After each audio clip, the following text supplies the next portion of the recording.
4 seconds flat.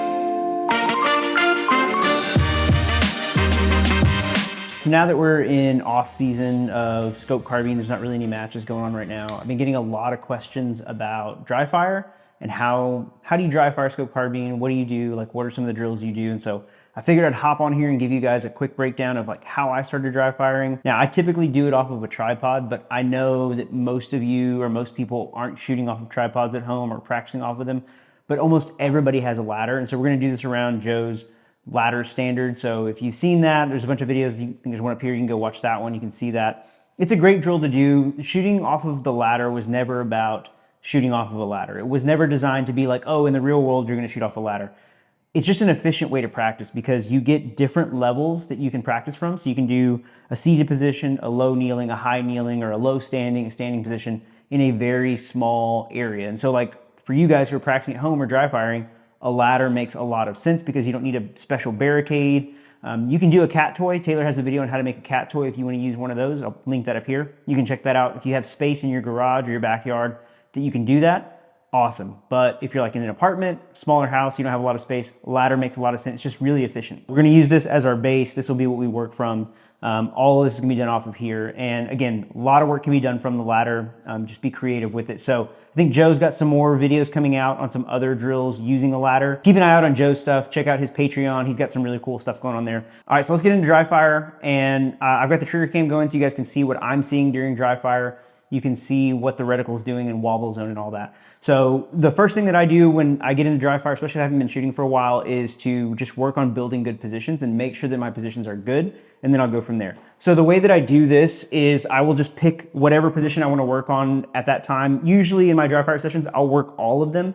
If you don't have enough time to do all that, you can just pick one. So like maybe for the week or the day, you're just working on standing. Maybe you're really working on your low kneeling, whatever it may be. You can do that. So just focus on that. So for this example, I'll do standing. So I will come into a position and I'm just looking to build a good position. So I'm focused on a few things here. So the first thing is how comfortable is the position? You know, can I hold this position for a long time? So the easiest way to test this is to try to hold the position for 3 minutes. If you can hold it for 3 minutes, you're good. If you get to about 10, 15 seconds, and it starts to shake a whole lot, or you start to feel things like your muscles getting tight, you're probably using more muscle strength and less skeletal strength. So you want to take that tension out of your body. So what I'll see a lot of guys do is they'll come into a standing position like this, or like a weird, awkward position, and they'll squat and they'll hold this. And if you try to hold this for a while, you may be able to muscle your wobble zone to be somewhat stable. But after a while, your legs are going to start to shake, your core is going to start to shake. So what I tell guys is use your bone structure, not your muscles. So for me, I lock out legs, spread them so that way I can get my base lower so I'm more in line with the gun. And then I just try to bring that wobble zone down. When I'm talking about wobble zone, I'm looking at my reticle. So you guys will see this in the trigger cam, but how much is that reticle wobbling around? And so this is a pretty stable position for me. I'm just using a light switch. You can use anything you have on your wall. Because we don't have parallax adjustment, you're gonna see the light switch isn't actually in focus in this shot. But what I will do is you can take the edge of that light switch, put your reticle crosshairs on there on a top and bottom, and that'll give you a better reading for how stable this position is. So I can just sit here, hold this all day, and what I'm hoping to do is get my wobble zone down to about 0.1. 0.1 mils as far as like how much wobble I'm getting. If I can get that, I'm pretty happy. Standing is pretty easy for me. When I get into like a kneeling or like a awkward standing, it becomes a little more difficult. So all I'm trying to do is just hold this position. Because for me, that's an indicator that I've built a good, solid position. And then the third thing that I do, so once I know it's comfortable, once I know my wobble zone is where I want it to be, then from here, I can work trigger presses. And so all I'm looking for is your reticle is the best indicator for you of what your gun is gonna do in live fire. So if you break the trigger and you see your reticle go off one way or another, up, down, left, or right, it's gonna throw that shot every time. So when you're practicing, look at what your reticle does when you break that shot. And maybe there's something you need to do different with your trigger presses. Maybe it's you pulling the gun one way or another. Maybe it's you throwing this shoulder into it because you're anticipating that gun's gonna recoil and you wanna make sure it gets back on target. So I want to look and try to keep the reticle as stable as possible with this trigger press. Okay, so I had a little movement vertically there. Much better. Again, we're trying to stay in that 1.1 mil wobble. That looks good. From that, once I feel comfortable with my positions, you know, if I've worked all of them and I feel good about all of them, or if I'm focusing on something specific, once I feel good about that, I will move on to what is called build and break drills. Now, I got this from Scott Peterson of Veracity Systems. It's one of those two. It's Veracity something. I always get it wrong. But this is from Scott Peterson. This is a drill he gave me to work on to improve. And all it is getting efficient at getting into that position. So very similar to what we just did, but now you're adding in the aspect of moving into that position. So, you know, anybody can be in this stable, okay? So anybody can be in this stable position and you can just sit here all day and make these shots. But how efficiently can you get into that position? So we start off with no time and it's just a matter of just one shot. So we're gonna get on target. And that's it. So you just do that over and over again. So what I do is I do 10 per position or whatever, you know, whatever I'm working on. I set a number in mind. Just like when I go to the gym, I don't just aimlessly go and work out. I have a set number of reps, a set number of sets, and I do that. So I know what positions I'm going to work in Dryfire, and I know how many shots I'm going to take in Dryfire.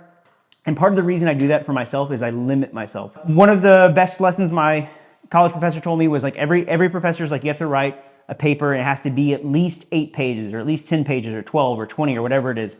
And he said, okay, I want you to write a paper, but it can be no more than 4 pages. And he gave us a limit. We couldn't exceed that. And if your argument exceeded that, he wouldn't read it. Once it got to past the 4th page, it was done. So you had to learn to make your argument within that amount of space and be concise with it. And the reason he did that is because it made every word that we wrote matter. So by limiting the amount of reps that you have, you know, I only have 10 reps in this position, so I gotta make each one matter. A lot of times guys will go in a Dryfire, especially with pistol, and you're just blowing through reps. You're just going through the motions. You're not really focusing on anything. When you only have 10 reps in each position, you've gotta make each one of those 10 reps count. And just like we're shooting match ammo is expensive. And so when you're in a match and you're shooting match ammo or you're training with match ammo, you have to make every one of those shots count. Otherwise, you're just throwing away money. So in the same way, time is money. Time is something we can't get back. It's our most expensive commodity. So make the most of your time, make each one of these shots count. Limit yourself however many reps you're gonna do. So I'll do, 10 or whatever or so of those, just getting on position like I was showing. Getting the wobble zone where I want it to be, breaking that shot without the reticle moving around.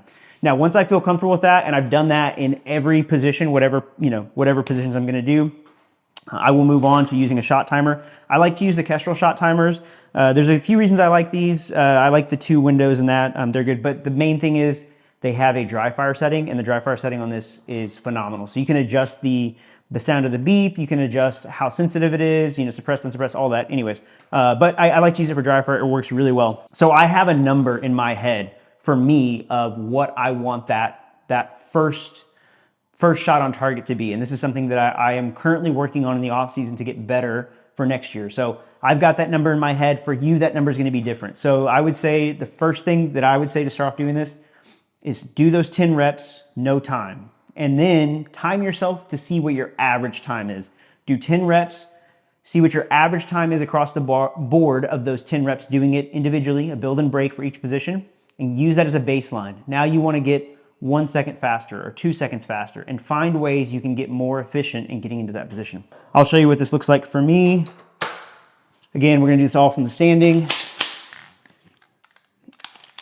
Now, because I am working this for competition, I'm going to do this just like I would in my own Dryfire as I'm getting ready for matches.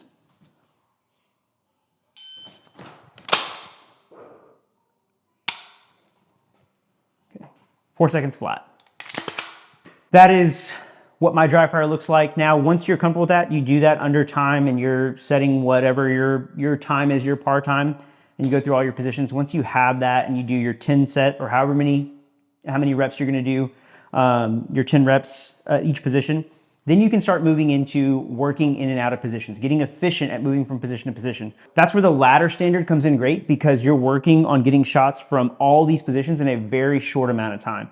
You're literally working seating or seated, kneeling, standing, low standing, or high kneeling, whatever it is for you. You're working all of that in a very short amount of time. So you can run the ladder standard 5 or 6 times in your Dryfire to get more efficient moving in and out of those positions. Or what you can do is you can also work on just randomly taking a position. So at stages, we may have a first shot at a low kneeling, and then the next shot will be a standing, and then you go back to a low kneeling. So you can replicate that and just pick different levels and say, hey, you know what? Today I'm gonna work going from kneeling to standing, run that a few times, and then you can mix it up. Just find different ways to mix it up, because that's ultimately where you're gonna gain more time. It's not that you're shooting any faster, it's that you're getting more efficient moving in and out of positions and getting more efficient at building stable positions. So a good way you can kind of like figure out is like what to train is look at matches. So you can look at any of the match videos I've put out, any of the match videos Taylor's put out, go to YouTube, search quantified performance, search barrel and hatchet gas gun match, and look at those stages. Look at the stages that guys have put out, look at the positions they shoot. Take that sample stage and you go, okay, look, they went prone, they went standing, they went kneeling. All right, so I'm gonna practice that. Prone, standing, kneeling, prone, standing, kneeling, prone, standing, kneeling. You can do all that right here at home. You don't have to go out to the range. You don't need any special barricades, any of that. And you just drop down, prone, break a shot, standing, break a shot, kneeling, break a shot. And this is a simple way to dry fire. So that's the way you can get faster this off season, whether you have a range that'll let you shoot out to distance or not. It's all about how stable can you get in these positions, and then you can start working through some of the refining the details when you get into live fire. So hopefully you guys found that helpful. Hopefully this helps you, gives you some sort of direction with your dry fire going forward. If you have more questions, leave them in the comments down below. Also check out Bruiser, check out Veracity Solutions Systems, whatever the right name is, I will put it right here. And check them out. Check out Barrel and Hatchet, Quantified Performance. Looking forward to seeing you guys at matches next year. Also, I will be putting out more videos coming in the coming weeks of more dry fire stuff or things you can do in the off season to help you prepare for your first matches or being more serious at competing next year in Scope Carbine. So make sure you guys hit that like and subscribe. Karate chop that bell so you get notified every time I upload a video, and I will see you guys in the next one. And go blue. Hey, you want to say hi? Hi. Say hi to this camera. Hi. All right. So in dry fire, your kids will interrupt you, and you've got to get used to it.